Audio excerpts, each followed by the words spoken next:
안녕하세요. DJ 라니입니다. 오늘의 사연 시작해 보겠습니다. 여러분, 팔자 좋은 여자에 대한 우스갯소리 같은 걸 들어보신 적 있나요? 요즘은 참 별의별 이야기를 다 만들어내서 팔자 좋은 여자에 갖다 붙이던데 아무리 그래도 고전이라는 게 있잖아요. 똑똑한 년은 예쁜 년에 못 당하고 예쁜 년은 시집 잘 간 년에 못 당하고 시집 잘 간 년도 자식 잘 둔 년을 못 당한다고 하는 말 들어보셨어요? 제가 60대 중반인데 이런 얘기는 제가 어렸을 때도 듣던 말인데 지금도 이런 말을 하지 않나요? 물론 여러 가지로 변형이 되기도 하지만 기본적으로 이런 얘기를 지금도 많이 하는 것 같아요. 저는 얼핏 보면 세상 걱정할 것 하나 없는 팔자 좋은 여자의 전형일지도 모르겠습니다. 이런 얘기를 제 입으로 하면 재수없어 보일 수도 있겠지만 달리 설명할 방법이 없으니 그냥 얘기할게요. 저는 유복한 친정에서 남부러울 것 없이 충족하게 자랐고 그렇게 부모님 그늘 아래 곱게 자라 선을 봐 결혼했어요. 시댁은 친정과도 오랜 친분이 있던 집안으로 친정과 비슷하게 여유롭고 풍족한 환경이었고 남편 또한 선하고 유한 성향의 사람으로 집안의 지원을 충분히 받고 있음에도 불구하고 퍽이나 성실하게 자기 일을 하는 사람이었어요. 그런 부분을 좋게 보고 친정 부모님이 일찌감치 사윗감으로 점찍어 제가 대학을 졸업하자마자 시집을 보내셨던 거거든요. 그렇게 결혼을 했으니 저는 사회생활 한번 해본 적 없이 지금까지 가정주부로 살고 있어요. 사실 가정주부라고 말하는 것도 조금 부끄러운 게 살림에 관련해서 할 줄 아는 것도 거의 없고 제 손으로 해본 것도 별로 없거든요. 시모도 집안일 도와주시는 분들께 살림 다 맡기고 아무것도 안 하셨던 분이라 저도 그렇게 살도록 하셨어요. 집안일 같은 건 몰라도 되고 안 해도 되니까 시모가 하는 종교 생활을 조차 열심히 하면 된다고 하셨던 거예요. 저희 친정은 종교가 없지만 저는 종교를 가는 것에 있어서 거부감이 없던 사람이라 시모를 따라다니며 종교를 접하면서 새로운 문화를 배우는 기분이었던 것 같아요. 결혼 2년 차에는 아들도 하나 낳았는데 남편을 쏙 빼닮은 아들은 사춘기를 어떻게 보냈는지도 모를 정도로 착하고 순한 아들이었고 성실하고 착실하게 공부도 참 잘했답니다. 이쯤 되면 세상 걱정할 것 하나 없는 팔자 좋은 여자가 많네라고 하실 것 같은데 조금 더 들어보시길 바랍니다. 어느 누구에게 단 한 번도 속 시원히 얘기한 적 없었던, 그럴 수 없었던 저의 근심거리는 제 아들이에요. 착하고 똑똑한 아들이면 됐지 너무 많이 바라는 게 아니냐고요? 그게 아니랍니다. 제 얘기를 끝까지 들어보시면 제가 절대 배부른 소리를 하는 게 아니라는 걸 아시게 될 거예요. 오늘 제가 드릴 말씀이 저의 이 애물단지 아들놈 때문에 겪은 이야기거든요. 아들은 좋은 대학을 졸업하고 일본에서 대학원까지 마친 똑똑한 인재였지만 어째 연애에는 영 소질이 없더라고요. 그냥 좀 쑥맥이고 순진한 스타일이다 하는 그 정도가 아닌 거예요. 나이 30이 될 때까지 여자친구는커녕 친하게 지내는 여사친 하나 없는 것 같았어요. 남중 남고에 공대를 나오긴 했지만 아무리 그래도 저렇게 재주가 없나 싶었고 그냥 그렇게 내버려두면 안 되겠다 싶어서 본격적으로 선을 보이기 시작했었어요. 그런데 그마저도 번번이 퇴짜를 맞는 거예요. 속상해서 정말. 애프터를 한 번도 성공한 적이 없었단 말이죠. 커피 한 잔 마시고 오면 그걸로 땡이었어요. 그렇게 내리 5번을 첫 만남 퇴짜를 맞고 나니 중매쟁이가 하는 말이 이런 식으로 계속 퇴짜만 맞으면 자칫 소문만 안 좋게 나서 좋은 자리는 더 들어오지도 않게 될 수 있다면서 조금 쉬었다가 다시 선해보는 게 어떻겠냐고 하더라고요. 말은 그렇게 하는데 벌써 소문이 안 좋게 나서 선자리가 안 들어오는 건가 싶기도 했어요. 그런 생각이 드니까 중매쟁이 앞에서 제 얼굴이 다 화끈거리는 거죠. 아니 어디 하나 부족한 것도 없는 아들인데 속상하기도 하고 나중에는 화도 나려고 하고 에휴 그렇더라고요. 그런 일까지 겪었을 정도니 이제 제가 얼마나 마음고생을 했는지 짐작이 좀 되시나요? 그러나 그런 마음고생쯤이야 앞으로 일어날 일들에 비하면 아무것도 아니었던 거죠. 하여간 그때는 어쩌려고 저러다 평생 결혼도 못하는 거 아닌가 싶어서 걱정도 되고 제가 아주 속병이 나서 죽을 지경이었어요. 그런데 그러던 어느 날 아들 녀석이 갑자기 결혼할 여자를 소개하겠다면서 책임질 일이 있으니 빨리 결혼을 시켜달라고 하는 거예요. 그게 무슨 말이야? 책임질 일이라니. 속도 위반이라도 했다는 거야? 여자친구가 임신했어? 그런 거야? 아니, 너한테 여자친구가 있었니? 언제부터? 지금 제 얼굴이 웃음 번지는 소리 들리시나요? 거짓말이 아니고 그때 제가 정말 활짝 웃으면서 아들에게 물어봤다니까요. 네, 엄마, 죄송해요. 미리 말씀도 못 드리고 갑자기 이런 말씀 드리게 되어서 놀라셨을 거예요. 죄송합니다. 실망시켜 드린 것 같아서 더 죄송해요. 실망이라니 무슨 소리야. 아니야, 아니다. 정말 괜찮아. 엄마, 아빠는 다 이해해. 여보, 그렇죠? 얼마든지 이해해. 지금 엄마 얼굴 봐. 엄마가 너한테 실망한 것 같아 보여? 아니야. 엄마 지금 너무 좋아. 진짜야. 네 엄마가 거짓말 못하는 사람인 거 너도 알잖니? 엄마 얼굴을 봐. 얼마나 좋아하는지 말이야. 네 엄마 궁금해 죽기 전에 얼른 며느리감 데려와서 소개하는 게 좋겠는데? 제가 너무 주책을 떨었는지 남편은 그런 저를 보고 웃으면서 아들에게 며느리감을 얼른 데려오라고 하더라고요. 남편도 속으로는 엄청 좋았을 거예요. 저희 부부는 그렇게 기쁘고 반가운 마음으로 며느리감을 맞았습니다. 근데 아들이 데려온 며느리감이 너무 예뻐서 깜짝 놀랐지 뭐예요. 솔직히 연예인인가 싶을 정도로 예쁘더라고요. 제가 여기저기 다니면서 배우한다는 애들도 몇몇 본 적도 있고 그렇거든요. 그런데 아들이 며느리감이라고 데려온 애가 그 정도로 예뻤어요. 저렇게 예쁜 애면 연애 경험도 많을 텐데 제 아들 같은 쑥맥을 무슨 재미로 만나는 건가. 혹시라도 제 아들이 좀 있는 집 자식인 것 같으니 그런 걸 알고 제 아들 꿰찬 불려우는 아닐까. 그런 의심이 들 정도로 예뻤어요. 그런데 그 아이가 하는 말을 듣고 그런 선입견을 완전히 버릴 수 있었답니다. 예비 며느리가 하는 말이 제 아들이 너무 선해서 좋다는 거예요. 제 아들처럼 선하고 바른 사람을 처음 봤다면서 그게 너무 좋아 보여서 반해버렸다고 하더라고요. 사람 보는 눈이 있는 아이구나 싶었어요. 무엇이 가치 있는 것인지 진짜를 아는 아이라는 생각이 들어서 너무 믿음이 가고 좋았어요. 방송 쪽에서 일을 했다고 하길래 역시 그럴 줄 알았다.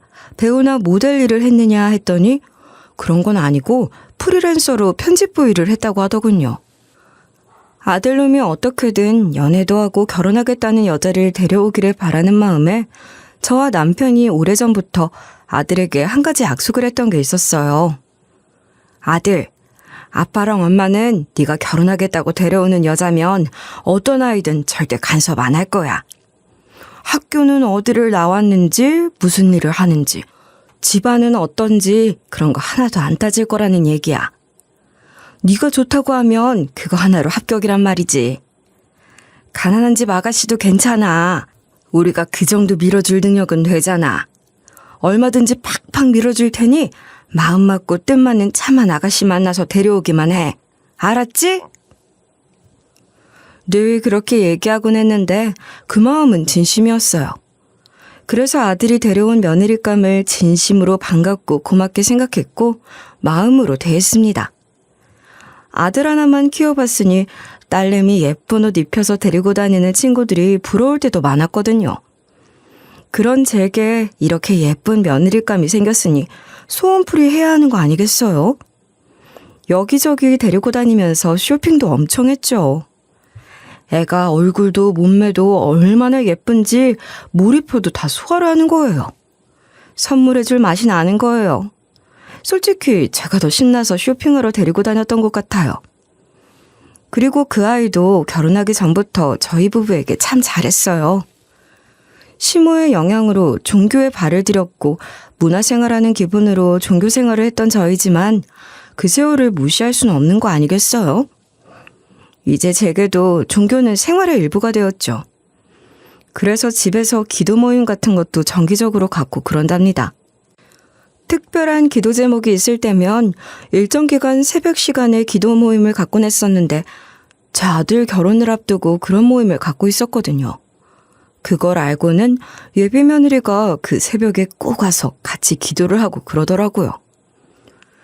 홀몸도 아니고 얼마나 잠이 쏟아질 텐데 그럴 것 없다. 한창 자고 있을 이 새벽에 이게 무슨 고생이니? 이러지 않아도 돼. 그러니까 괜히 무리하지 말고 쉬도록 해. 응? 아니에요, 어머니. 저 하나도 안 피곤해요. 괜찮아요.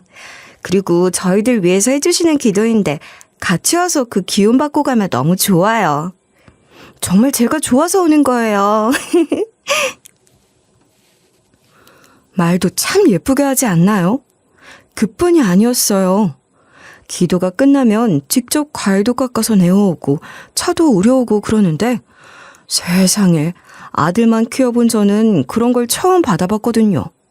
차도 어쩜 그렇게 향긋하게 잘 우려오는지 저희 집에 꼭 어울리는 참한 아이라고 생각했습니다. 같이 모임하는 사람들도 며느리 잘 본다고 어찌나 부러워하든지 어깨가 으쓱으쓱 하늘로 솟아오르는 것 같았죠. 한 번은 이런 적도 있었어요. 남편 골프 모임에 따라가는 걸 제가 정말 싫어하는데 그때도 가기 싫은 걸 억지로 갔다 왔더니 티를 내는 건지 먹은 게 체해서 아주 생고생을 했지 뭐예요. 아들한테 들어서 알았는지 예비 며느리가 병문안에 왔는데 얼마나 감동을 받았는지 몰라요. 뭘 드시고 취한 건지 몰라서 좋다는 걸 여러 가지 챙겨왔다면서 꺼내놓는데 진짜 별걸 다 준비해왔더라고요. 마늘 껍질 우린 물, 대추차, 생강에 배우린 차, 양배추 삶은 것, 거기다 유명한 한정식 집에서 팔지도 않는 걸 사정해서 가져왔다면서 동치미까지 가져온 거예요. 애들 말로 진짜 폭풍 감동이었다니까요. 그럴만하지 않나요? 그렇게 마음에 쏙 드는 며느리를 보게 된 것에 진심으로 감사하며 기쁜 마음으로 아들을 장가보낼 생각에 제가 다 들떴던 것 같아요. 예, 인기 있는 웨딩홀은 1년 전에 예약한다고도 하던데 당장 가능한 곳이 있으려나? 호텔 웨딩홀부터 알아봐야 하지 않겠어? 엄마가 좀 알아볼까? 엄마, 그렇잖아도 말씀드리려고 했는데요. 웨딩홀 예약도 그렇고 마침 제가 회사 일이 한창 바쁠 때여서 시기적으로 좀 애매한 것 같아요. 그래서 아이 낳고 몸조리도 할 수 있을 정도로 여유 있게 날짜를 잡았으면 해요.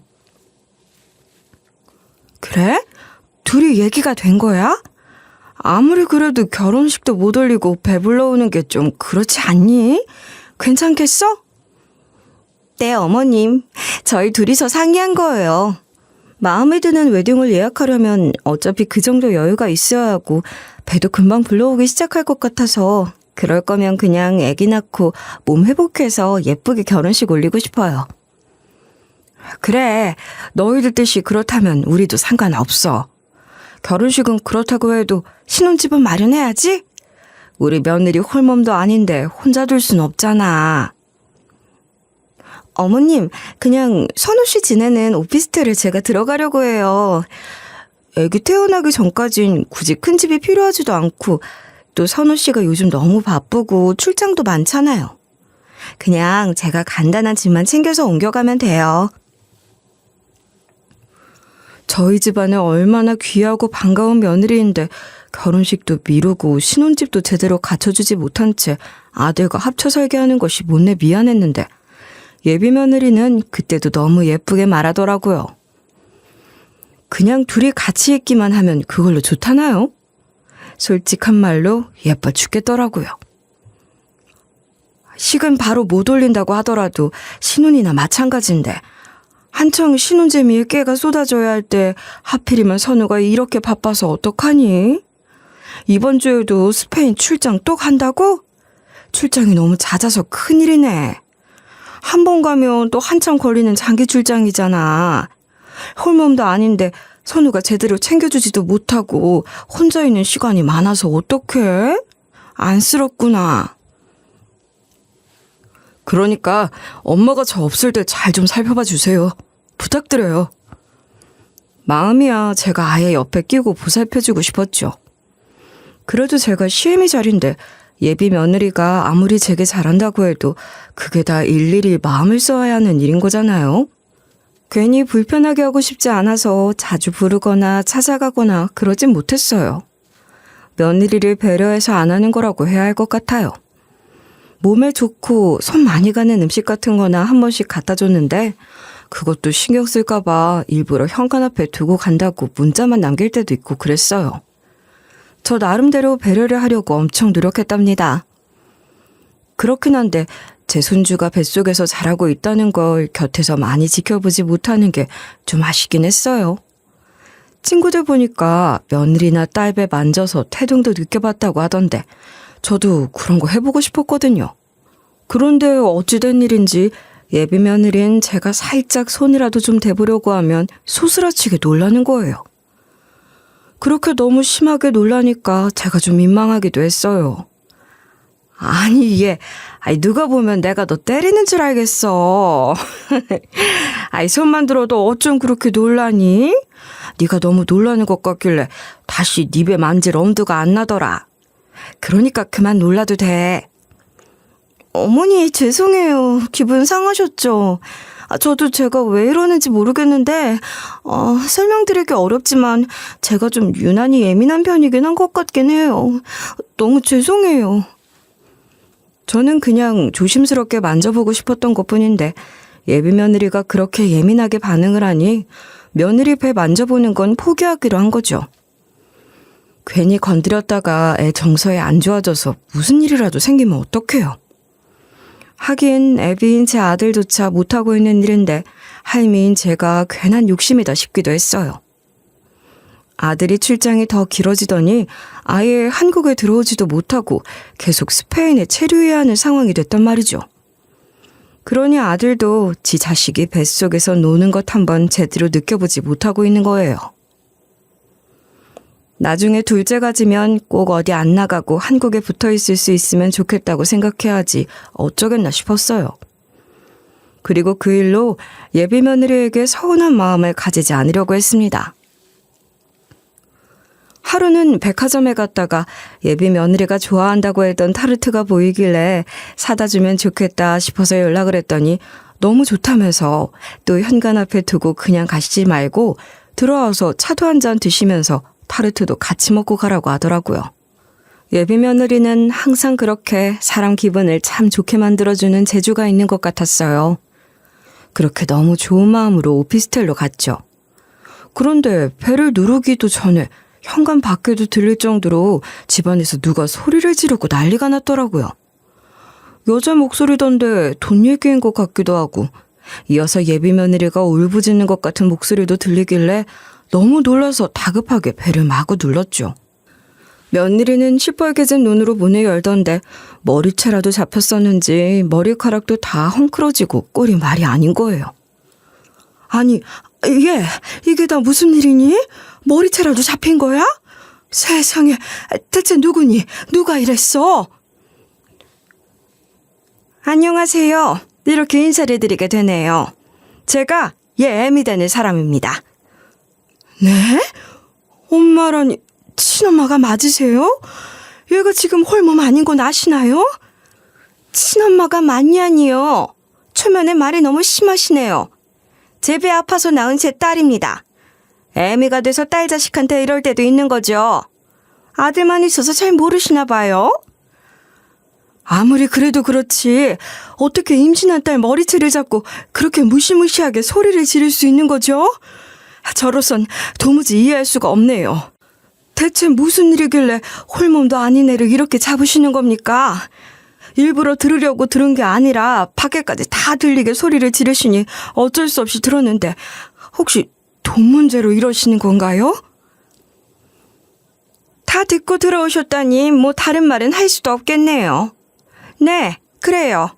돈 문제가 좀 있어서 그래요. 제가 얘한테 받을 돈이 좀 있거든요.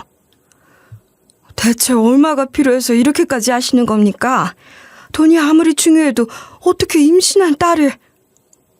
귀하게 사셔서 잘 모르시나 본데 돈만큼 무서운 게 어디 있다고 이러세요? 얘가 결혼도 안 하고 애를 가져서는 일도 그만두고 이렇게 들어앉아 있으니 나는 생활이 안 된다고요. 2,300도 아쉬운 상황인데 내가 말이 곱게 나가겠어요? 그 돈 제가 드릴 테니 애 그만 잡으세요. 댁에서 어떻게 키우셨는지 모르지만 이제 제 며느리니까 다시는 이런 식으로 얘 괴롭히지 마세요. 귀한 제 며느리 홀몸도 아닌데 이러시면 정말 곤란한 거 아닌가요? 현관 밖까지 들리도록 큰 소리를 지르던 사람은 놀랍게도 예비 며느리의 엄마라는 사람이었는데 그냥 한마디로 쓰레기 같은 사람인 것 같았어요. 알고 보니 예비 며느리가 말하자면 소녀 가정이었던 모양이더라고요. 예비 며느리 엄마가 한바탕 난리를 치고 간 뒤에 울면서 얘기를 하는데 마음이 짠해서 죽는 줄 알았어요. 어머니, 이런 모습 보여드려서 정말 죄송해요. 사실 제가 아버지는 안 계시고 엄마랑 둘뿐이에요.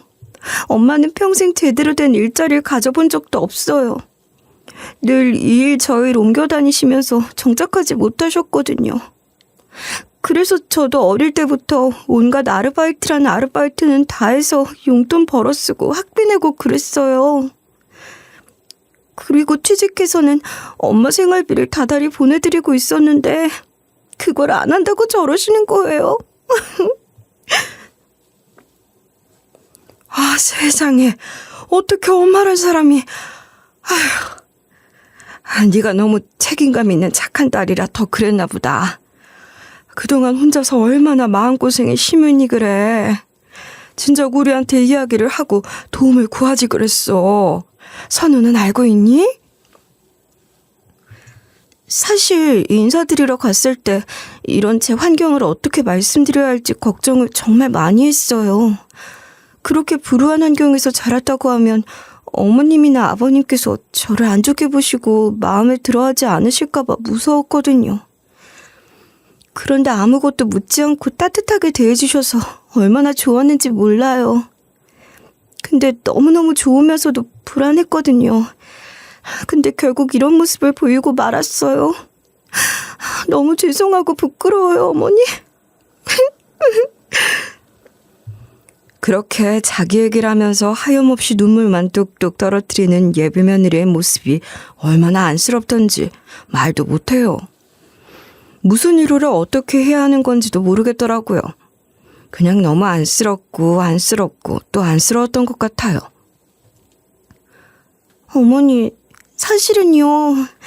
어머님이 제 배 만지려고 하실 때 저도 모르게 자꾸 놀라고 떨고 그랬던 것도 어렸을 때 엄마한테 많이 맞아서 그 트라우마가 남은 것 때문이었어요. 어머님 서운하셨을 텐데 제대로 말씀도 못 드리고 그랬어요. 제 배도 만져보고 태동도 느껴보고 싶으셨을 텐데 죄송해요. 정말이지 가슴이 미어지더라고요. 어릴 때부터 얼마나 얻어맞고 학대를 당했길래 그런 트라우마까지 생겼겠어요. 하긴 임신한 딸도 이 모양으로 죽어라 때린 인간이니 어땠을지 안 봐도 알 것 같았죠. 예비 며느리가 가여워서 저도 같이 눈물이 났어요. 그런 쓸데없는 걱정 다시는 하지 말고 마음 편히 가져라. 네 잘못이 아니야. 그동안 얼마나 고생이 많았니. 이젠 내가 네 보호자야. 아무 걱정 마. 알겠지? 그렇게 예비 며느리를 안심시키고 다독였더니 예비 며느리는 제품에 안겨서 한참을 더 울더군요. 저도 같이 울면서 안아주고 등도 쓸어주고 그랬죠. 달리 뭘 더 할 수 있었겠어요.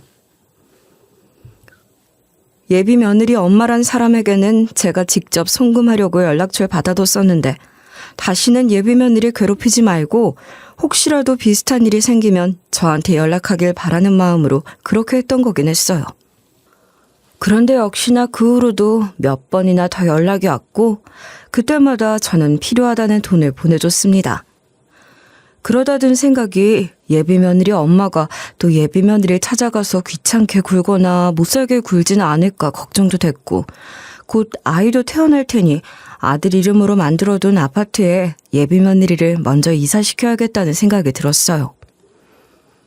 아들은 없어도 며느리 혼자서라도 더 편하게 지내고 친정엄마가 찾아올 걱정도 덜하게 해주고 싶더라고요. 어차피 결혼시키면 신혼집으로 해줄 거였으니 좀 빨리 들어간다고 생각하고 말이에요.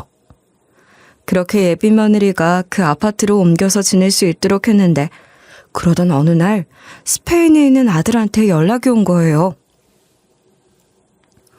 엄마, 제가 인터넷으로 전복을 주문해서 그게 지금 택배로 도착을 했다는데 민영이랑 연락이 안 돼요.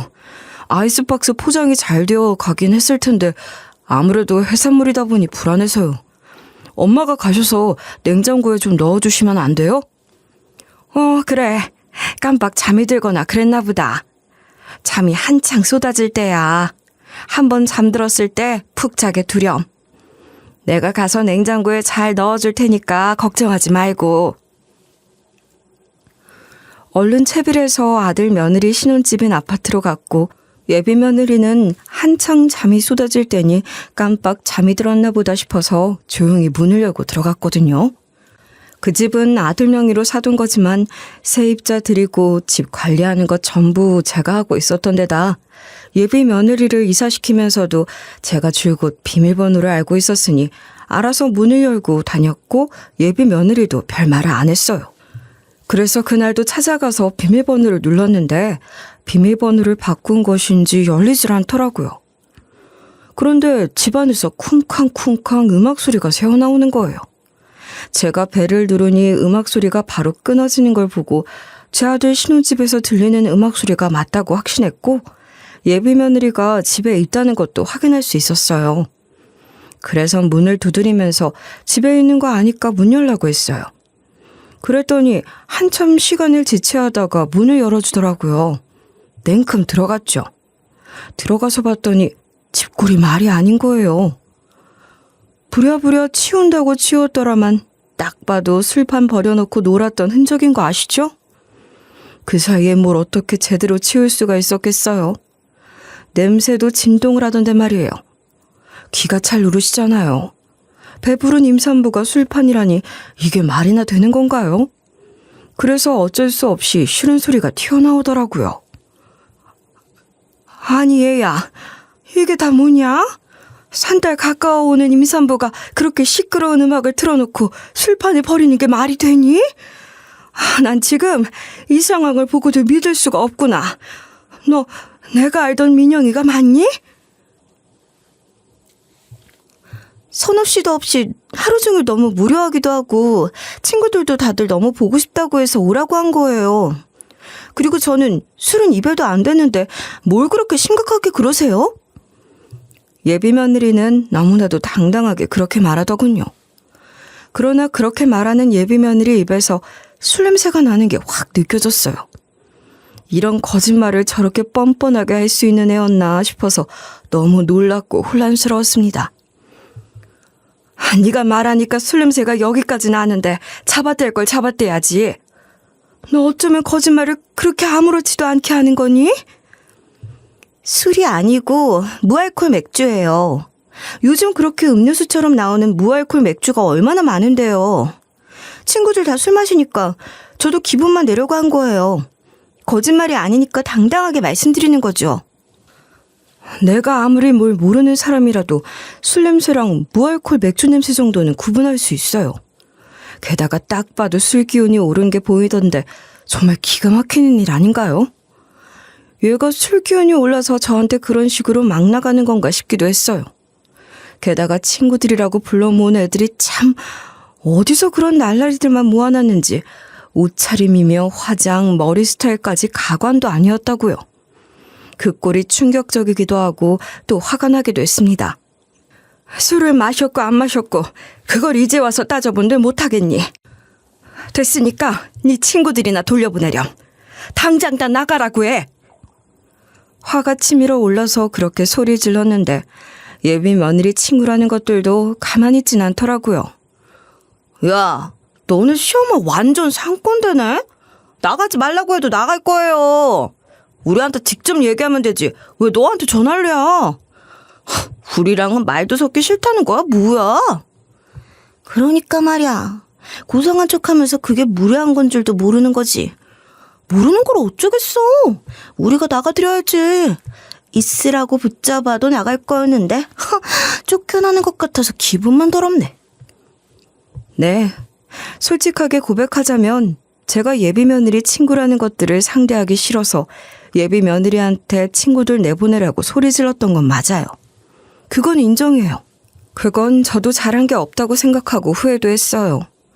그런데 그것들이 그런 식으로 무례하게 굴면서 나가는 동안 예비 며느리도 친구들을 말리거나 제게 대신 죄송하다고 하기는커녕 아주 못마땅한 얼굴로 팔짱을 끼고 있는 거예요. 그 꼴은 또 그냥 두고 볼 수가 없더라고요.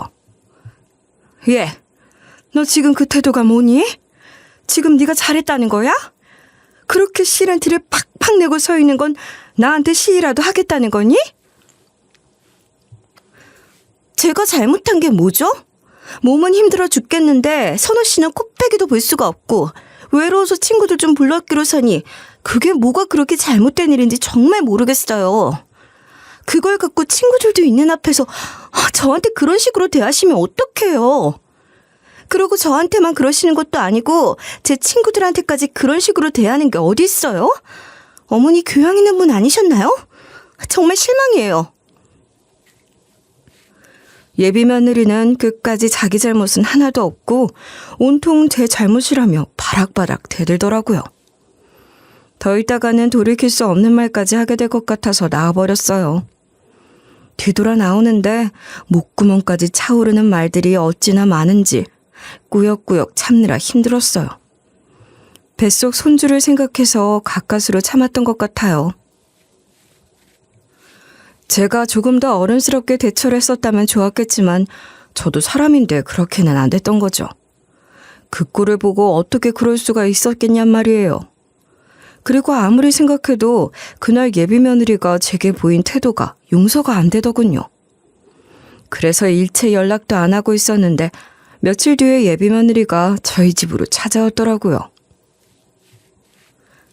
어머니, 저 어머니랑 좋은 관계로 잘 지내는 거 너무 좋았는데 한 번의 실수로 좋았던 관계를 그르칠 순 없어요.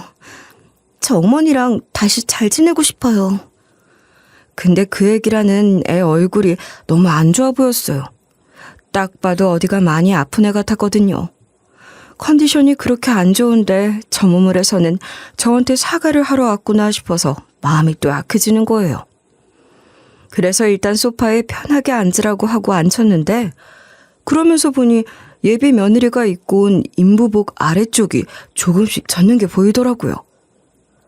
게다가 며느리가 배를 잡으며 아픈 내색을 하길래 양수가 터졌다고 확신했죠. 얘, 너 지금 양수 터진 거 아니니? 그런 것 같아. 당장 병원으로 가자. 내가 데려다 줄게. 네? 양수요? 그럴 리가 없어요. 아직 예정일도 한참 남았고 아픈 것도 그렇게 심한 건 아니니까 집에 가서 쉬면 돼요. 예비 며느리는 한사코 병원에 안 가겠다고 했지만 제가 집에 가서 쉰다고 나아질 상황이 아니었어요. 양수가 터진 게 분명했거든요. 무슨 소리야. 양수 터지면 바로 병원에 가야지. 그게 집에 가서 쉰다고 낫는 게 아니란 말이다. 얼른 병원 가서 상태를 봐야 해. 예정일 남아서도 얼마든지 일찍 나올 수 있는 거지. 겁먹지 마. 그래도 빨리 발견했으니 얼마나 다행이니. 조금이라도 덜 아플 때 병원으로 가는 게 좋을 것 같구나. 예비 며느리가 겁을 먹은 것 같아서 저는 예비 며느리를 달래면서 설득을 했죠. 그런데도 예비 며느리는 안 간다면서 버티다가 급기야 갑자기 소리를 꽥 지를 정도로 아픈지 배를 잡고 쓰러지는 거예요. 너무 아프다고 소리 지르는 모습이 심상치 않아서 바로 구급차를 불렀어요. 제가 평소에 운전을 거의 안 하는 데다 저도 놀랐으니 운전이 제대로 되겠냐고요. 구급차가 오는데 시간이 걸리더라도 구급차니까 빨리 갈 수 있고 또 차 안에서 응급처치도 할 수 있을 테니 그게 100번 낫겠다 싶었죠. 그래도 구급차가 오길 기다리는 동안은 정말 쫄리더라고요. 이러다가 사달라는 게 아닌가 싶은 생각도 들어서 저도 겁이 많이 났어요. 드디어 구급차가 왔고 저는 구급대원들한테 얼른 예비 며느리 상태를 봐달라고 했는데 예비 며느리는 그 상황에서도 안 된다며 자기 집으로 데려다 달라는 말만 되풀이하는 거예요. 구급대원들이 상태를 보려 해도 자기 몸에 손도 못 대게 하면서 말이에요. 참 성격도 유별나다 싶었죠. 그렇게 신랑이라는 동안 구급차는 병원에 도착했는데 그러자마자 며느린 기어이 정신을 잃고 기절을 했어요. 이러다가 초상 치르는 건 아닌가 싶어서 정말 무서웠어요. 그렇게 산부인과 응급실에 실려간 예비 며느리에게 별일이 없기를 바라는 마음으로 할 수 있는 것은 기도밖에 없어서 간절한 마음으로 기도를 하고 있었는데 갑자기 의사가 저를 부르면서 아무래도 보호자께서 직접 보셔야 할 것 같다는 거예요. 뭘 직접 보라는 거지? 심장이 철렁했죠. 대체 무슨 일이길래 보호자를 찾으러 의사가 나온 건가 싶어서 다리에 힘이 빠져서 걷기도 어려웠어요. 어떻게든 정신 붙잡고 따라갔는데 의사도 놀란 건지 긴장을 한 건지 떠는 것 같더라고요. 그러면서 예비 며느리 옷을 젖혔는데 세상에, 예비 며느리가 배에 엄청난 복대를 하고 있는 거예요. 의사가 복대 후크를 건드리자 툭 하고 떨어지는데 그 광경에 간호사가 놀라서 소리를 다 지르더라고요. 그렇게 드러난 예비 며느리의 진짜 배는 납작하다 못해 홀쭉했어요. 복통은 맹장이 터져서 일어난 것 같습니다. 빨리 내과 수술을 진행해야 해서 저희 병원 내과로 트랜스퍼를 해드릴게요. 이게 지금 대체 무슨 상황인 건지 제가 분명 양수가 터진 걸 봤거든요. 양수가 새어나와서 옷이 젖는 걸 봤어요. 아마 그게 양수가 아닐 거예요. 양수일 리가 없죠. 복대 때문에 복부 압박이 심했을 텐데 맹장까지 터져서 방광에 무리가 많이 갔을 거고 오줌이 새어나온 걸 거라고 생각됩니다. 기가 차서 하도 기가 막혀서 머릿속이 하얘지는 것 같더라고요. 하여간 급성 맹장, 그것도 염증 상태가 아니라 이미 터진 거라면 복막염, 폐혈증, 장폐색 등 2차 질환으로 위험해질 수 있으니 얼른 수술해서 사람부터 살리고 봐야 했어요. 그렇게 예비 며느리가 내과 수술실로 들어가고 나니 멍한 와중에 우선 아들한테 전화해 예비 며느리한테 일이 생겼으니 열일 제치고 일단 들어오라고 했어요. 혹시라도 아들이 너무 놀라고 충격을 심하게 받을까봐 다른 얘기는 하지 않았어요. 하고 싶지도 않았고 할 수도 없고 그랬던 것 같아요. 그리고 수술실 앞에 앉아 기다리고 있는데 그제야 많은 것들이 떠오르는데 그러고 보니 의심스러웠던 게 많았던 거죠. 아들은 스페인에 출장을 가 한국에 들어오지도 못하고 있었으니 가짜 임신으로 모두를 속이고 있던 예비 며느리에게는 천운이었겠다 싶었어요. 설마 아들도 이걸 알고 있는 건가? 에이, 그럴 리는 없지. 머릿속이 복잡했지만 모든 것은 예비 며느리가 깨어나고 또 아들이 한국에 들어와야 알 수 있는 일이었으니 기다릴 수밖에 없었습니다. 예비 며느리는 수술을 잘 받고 나와 깨어났고 아들도 구할 수 있는 가장 빠른 비행기를 타고 들어왔어요. 예비 며느리가 깨어났다고 나나 통증도 심하고 회복 시간이 조금 더 필요한 것 같아 저는 병원 밖에서 아들을 맞아 출산 소식이 아닌 가짜 임신 소식과 맹장 수술 소식을 전했어요. 그리고 아들을 통해 예비 며느리의 실체에 대해서 알게 된 거예요. 예비 며느리는 방송실에서 편집을 한 게 아니라 인터넷 방송을 하는 방송인이었다고 하더군요. 시청자 수도 정말 적고 그다지 유명하게 알려진 방송도 아니었다는데 아들이 유학생활 동안 그 방송에 꽂혀서 그걸 보며 위안을 얻었다는 거예요. 인터넷 방송인에 대한 인식이 별로 안 좋으니까 저와 남편에게 말하면 싫어할 것 같아서 대충 방송 쪽 일을 했다는 식으로 돌려 말했다고 하더라고요. 저는 잘 모르지만 한 번씩 뉴스에서 보고 듣기로는 그런 방송 같은 걸 보면서 팬이라고 해야 하나 시청자라고 해야 하나 하여간 그런 사람들이 후원금 같은 걸 쏘고 뭐 그러는 게 그런 방송사나 방송인들의 수입원이라는 것 정도는 알고 있었어요. 제 아들도 그런 걸 했던가 봅니다. 그런 방송을 하는 애들은 정기적으로 후원을 많이 해주는 팬들을 초대해 팬미팅 같은 걸 하면서 지속적인 후원을 유도하고 그러나 보던데 제 아들도 대체 얼마를 갖다 바쳤는지 모르겠지만 그런 소규모 팬미팅에 초대되어 갔다고 하더라고요. 거기서 아들은 잘 마시지도 못하는 술을 마시고 뻗은 거죠. 제 아빠도 그렇고 저도 그렇고 술이 약해서 잘 마시지도 못하는데 그걸 뻔히 알면서도 아들놈은 주는 술 넙죽넙죽 받아먹은 거예요. 그렇게 아침에 눈을 떠보니 옆에 예비 며느리가 누워있더라는 거죠. 그러니 여자 경험이라고는 없는 쑥맥에 순진하지 짝이 없는 제 아들은 덜컥 겁이 나서 벌벌 떨리더라는 거예요. 그래서 혹시라도 책임져야 할 일이 생기면 책임지겠다고 지가 먼저 그랬다는 거예요. 그리고 얼마 후에 예비 며느리가 2줄짜리 임신 테스트기를 가지고 찾아왔던 거라네요. 이런 뻔한 수법에 제 아들이 낚이다니요. 아니, 넌 그래서 그 임신 테스트기만 믿고 그런 애랑 결혼하겠다고 우리한테 데려온 거야? 사기꾼이나 다름없는 애를? 당연히 산부인과에 같이 가자고 했지. 근데 그것 때문에 일부러 회사를 빠지게 하는 건 미안하다고 하고 또 같이 가면 좀 민망할 것 같기도 하다고 하는 거에 혼자 다니는 게 편하다고 하길래 그러라고 했지. 게다가 늘 출장에 치여서 쉬는 날이 며칠 있지도 않았으니 그 시간에 병원 가는데 쓰지 말고 데이트해달라고 하길래 그렇게 해줬어. 그년이 말은 또 좀 잘하니. 나도 그년 말에 깜빡 속아 넘어갔잖아. 말도 참 예쁘게 하는 아이라고 좋아했던 걸 생각하면 정말 아휴. 그러니까 내 생각해서 마음을 예쁘게 써주는 게 고맙기도 했고 또 예민할 때니 하자는 대로 따라주는 게 여러모로 좋을 것 같아서 병원에 같이 갈 생각은 그렇게 아예 접어버린 거죠. 그러곤 계속 스페인에 있게 되었고. 나라도 데리고 갔어야 하는 건데 전혀 불편할까봐 스트레스 안 받게 배려한다고 일절 간섭을 안 했다. 네가 없으니 내가 챙겨줘야겠다는 생각에 내가 병원도 데리고 다니고 그러고 싶었지. 근데 친구들 얘기를 들어봐도 며느리들이 시엄마랑 병원 가는 걸 다 싫어한다고 하는 거야.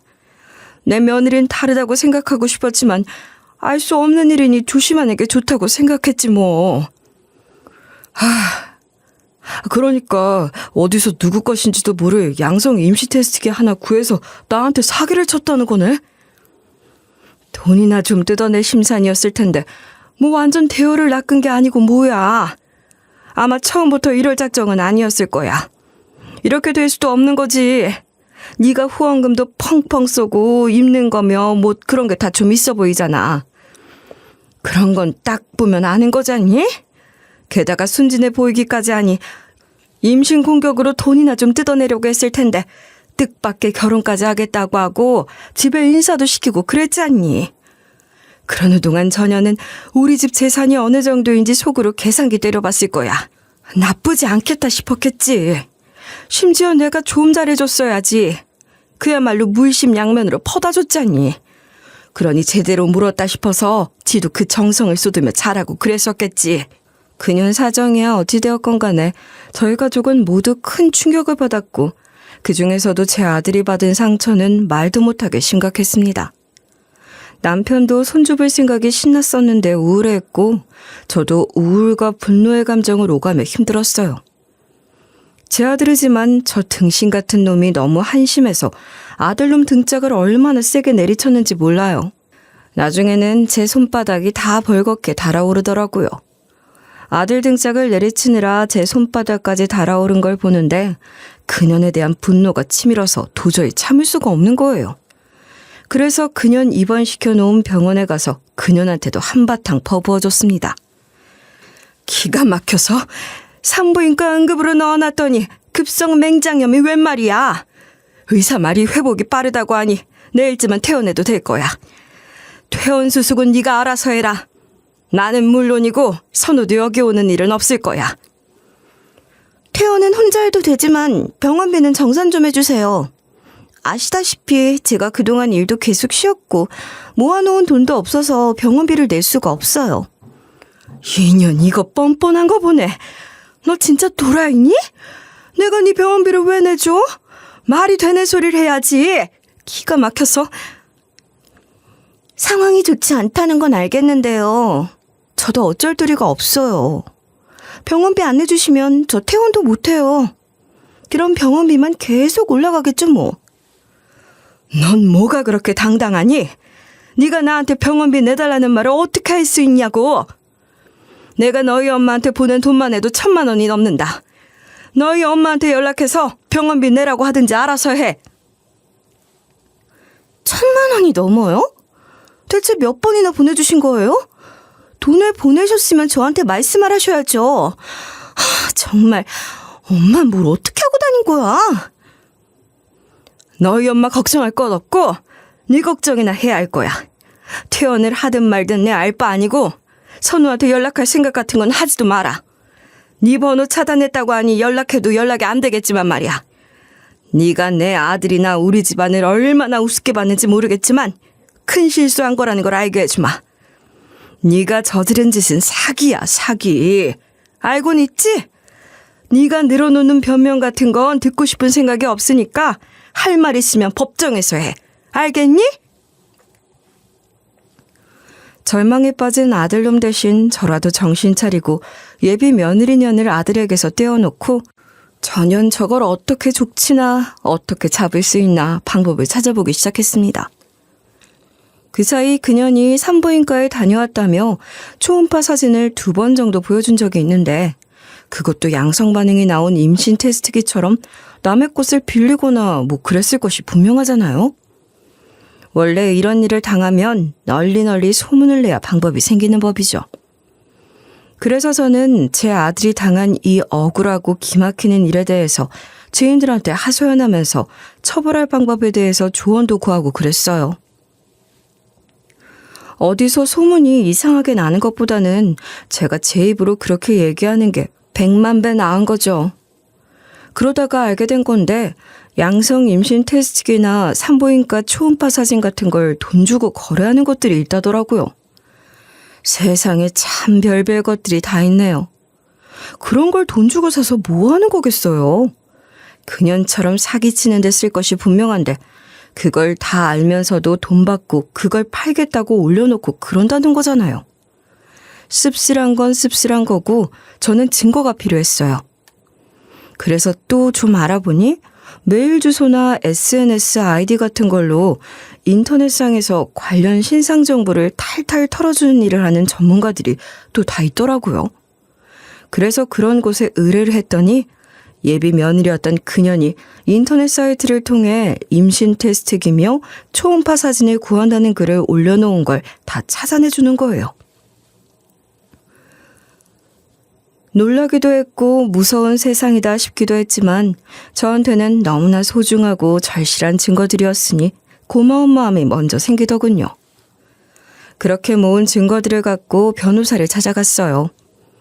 이건 그야말로 사기 공갈이잖아요.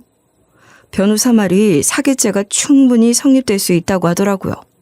베테랑 변호사의 도움으로 조목조목 체계적으로 사기죄의 요건에 맞게 정식 고소장을 작성했고 변호사는 형사고소와 별개로 민사고소도 진행할 수 있다고 하길래 할 수 있는 건 다 해달라고 했어요. 그렇게 고소를 진행하는 과정에서 저도 경찰서에 몇 번 왔다 갔다 했는데 그때 예비 며느리를 만나러 온 예비 며느리 엄마를 본 거 있죠? 근데 알고 보니 소녀 가정 어쩌고 했던 것도 다 거짓말이었고 아빠도 멀쩡하게 있더라고요. 모녀가 한몫 잡을 생각으로 일부러 짜고 친 고스톱이었던 거죠. 제가 온다는 걸 알고 타이밍 맞춰서 그 생쇼를 한 거예요. 진짜 소름 돋는 년이지 뭐예요. 그년이 거짓 임신으로 내 아들을 속여 사기 결혼을 하려고 했던 것. 그렇게 내 아들 오피스텔을 들어와 살면서 내 아들 신용카드로 쇼핑이며 현금 서비스까지 받아 쓴 것. 그리고 지 엄마와 짜고 제게 돈을 뜯어간 것. 그건 그년 핸드폰 포렌식하는 과정에서 지 엄마랑 주고받은 카톡에서 일부 증거가 될 수 있는 내용을 발견했기 때문에 어렵지 않게 인정받을 수 있었어요. 하여간 이 모든 것들을 처음부터 계획해서 저지른 치밀한 사기였다는 것과 오랜 시간 사기를 쳐왔다는 것 등이 인정되어 그녀는 형사처벌을 받게 되었습니다. 당연한 거죠. 민사에서도 저희가 승소해서 그년 엄마가 뜯어간 돈과 저희가 받은 정신적 피해에 대한 금전적인 보상, 그리고 고소고발에 들어간 비용까지 모두 청구할 수 있게 됐어요. 돈을 떠나서 어떻게든 그것들을 응징하고 벌을 주고 싶었어요. 그래서 받아낼 수 있는 것 하나하나 빠뜨리지 않고 악착같이 청구했죠. 게다가 그년이 벌인 사기 행각이 그놈의 인터넷 방송인지 뭔지 그 바닥에도 소문이 다 났다고 하네요. 그게 마침 어느 유명한 인터넷 방송인이 비슷한 사기를 벌여서 남자들한테 돈을 뜯어낸 게 화제가 됐었는데 그때 그년 이야기도 함께 언급이 되면서 파급력이 더 커진 거예요. 제가 여기저기 소문을 많이 냈다고 했잖아요. 제 친구들 자식들, 그 자식들 친구들의 친구들, 소문이라는 게 진짜 무섭고 빠르다는 걸 실감했네요. 비슷한 사례가 이슈가 되니까 제 예비 며느리였던 년의 사례를 들은 사람들이 그 소문에 그년 이름까지 붙여서 소문을 퍼뜨려준 거죠. 잘 알려지지 않은 득부년도 비슷하게 남자 후려치다가 사기죄로 고소당했다던데 인생 쉽게 살려고 하네 뭐 그런 식으로 말이에요. 한바탕 폭풍우처럼 몰아친 그 모든 일들이 이제 다 마무리됐고 제 아들도 이제는 평범한 일상 속에서 회복하고 있어요. 가뜩이나 순한 놈이 더 기가 죽은 것 같아서 걱정도 되지만 점점 나아지겠죠. 그래도 그년 얘기만 나오면 항소하기만 하라면서 아주 더 세게 죗값 치르게 해주겠다며 눈에 불을 켜곤 한답니다. 그래, 그렇게라도 독한 마음 먹고 잘 살아보자 아들놈아. 에휴, 그래도 제 아들놈이 참 바르고 착한 놈이긴 한데 언젠가는 저런 제 아들놈의 진가를 알아주는 좋은 여자도 만나면 좋겠습니다.